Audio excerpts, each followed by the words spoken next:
नमस्कार, मैं हूं मनमोहन भट्ट। उत्तराखंड के मुख्यमंत्री राज्य के आंदोलनकारियों की एक बड़ी मांग पूरी करने जा रहे हैं। एक बड़ी समस्या का समाधान करने की कोशिश शुरू हो चुकी है। उत्तराखंड में राज्य आंदोलनकारियों को 10% क्षैतिज आरक्षण सरकारी सेवाओं में मिला करता था, जो नैनीताल हाईकोर्ट के दखल के बाद ठंडे बस्ते में चला गया था।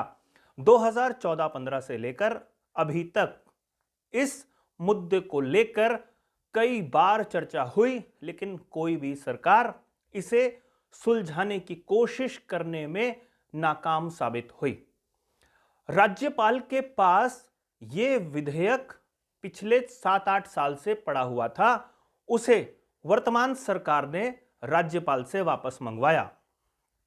उस विधेयक में जरूरी संशोधन किए गए या किए जा रहे हैं, इसको ऐसा भी कह सकते हैं। इसके लिए एक उप समिति का गठन किया गया था। सुबोध उनियाल उस उप समिति के अध्यक्ष थे और सुबोध उनियाल की जो कमेटी थी, उन्होंने अपने रिकमेंडेशन दी थी कि जो भी राज्य के आंदोलनकारी हैं, उनके आश्रित हैं, उन्हें सरकारी सेवाओं में क्षैतिज 10% का आरक्षण मिलना चाहिए। क्षैतिज आरक्षण मतलब चाहे वो सामान्य वर्ग का हो, चाहे वो एससी वर्ग का हो, चाहे एसटी वर्ग का हो, ओबीसी वर्ग का हो, वहां पर सीधा सीधा 10% का आरक्षण उत्तराखंड आंदोलनकारियों के लिए होना चाहिए। यह व्यवस्था पहले से ही थी। 2004-5 में एनडी तिवारी की सरकार ने यह व्यवस्था लागू की थी एक शासनादेश करने के साथ, लेकिन उसे चुनौती दी गई नैनीताल हाईकोर्ट में और नैनीताल हाईकोर्ट ने उस शासनादेश को खारिज कर दिया। उसके बाद राज्य आंदोलनकारियों को मिलने वाला आरक्षण का लाभ नहीं मिल रहा था और उत्तराखंड सरकार लगातार राज्य के लोगों को आरक्षण दिलाए जाने की कोशिशों में लगी हुई थी। अब पुष्कर सिंह धामी की अध्यक्षता में जो कैबिनेट बैठक हुई, उसमें सुबोध उनियाल कमेटी की रिकमेंडेशन को मंजूरी दे दी गई है। इस कमेटी की सिफारिश को लेकर लगातार कैबिनेट में चर्चा होती रही, लेकिन अधिकारी इस सिफारिश को या इससे संदर्भित बातों को कैबिनेट में नहीं रख रहे थे।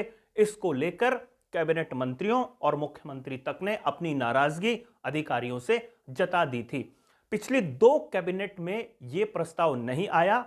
इस बार उम्मीद की जा रही थी कि गैरसैंण में होने वाली कैबिनेट में इस प्रस्ताव को मंजूरी मिल जाएगी और ठीक ऐसा ही हुआ।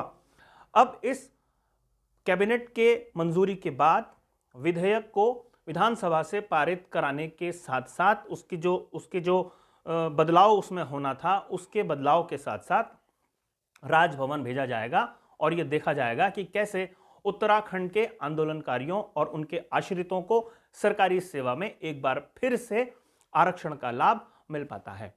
लेकिन यह एक लंबी कवायद है। 2015 से लेकर 2023 तक पिछले कई वर्षों से कई मुख्यमंत्री इस मुद्दे को सुलझाने की कोशिश में नाकाम रहे। अब देखना यह होगा कि क्या पुष्कर सिंह धामी इस मुद्दे को अंतिम रूप से सुलझा पाते हैं या आंदोलनकारी फिर से इंतजार करते रहेंगे। अभी के लिए साथियों फिलहाल इतना ही। अगली रिपोर्ट में फिर मुलाकात होगी, तब तक इजाजत दीजिए। नमस्कार।